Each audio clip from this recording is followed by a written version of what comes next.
हाय मित्रांनो, तर आपण चाललेलो आहे आता गावाकडं पुण्यावरून सने. तर पाऊस झालेला आहे, ट्रॅव्हल्स थांबलेली आहे आपली जेवणासाठी. तर रात्रीचे वाजलेले आहे 12 वाजून बरोबर 5 मिनिटं झालेले आहे. तर आपल्याला जेवण करायचं नव्हतं, उतरले, एक पाणी बॉटल घेतली, वॉशरूमला गेले आणि गरम एवढं भरपूर होत होतं की सांगायचं काम नाही.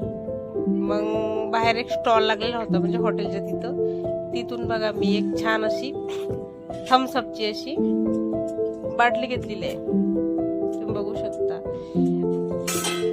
पाणी थम्सअपची बाटली घेतल्याच्या नंतर आता थम्सअप पण 30 रुपयाला झाली बाबा, पहिले 20लाच मिळत होती. आणि गाडी बाहेर वाटते पाऊस झाल्यामुळं, पण गाडीमध्ये खूप गरम होती. आणि त्याच्यानंतर मग आले मी ट्रॅव्हल्समध्ये बसायला. व्यवस्थित बसले, कारण की काही जणांना बाहेर जायचं होतं. आणि आता सकाळचे वाजलेले आहेत बरोबर 5:30. सकाळी 5:30 वाजता आपली गाडी आलेली आहे. गाडीतून उतरले मी आणि हॅपी मॉर्निंग. आजच्यासाठी बस एवढंच होतं.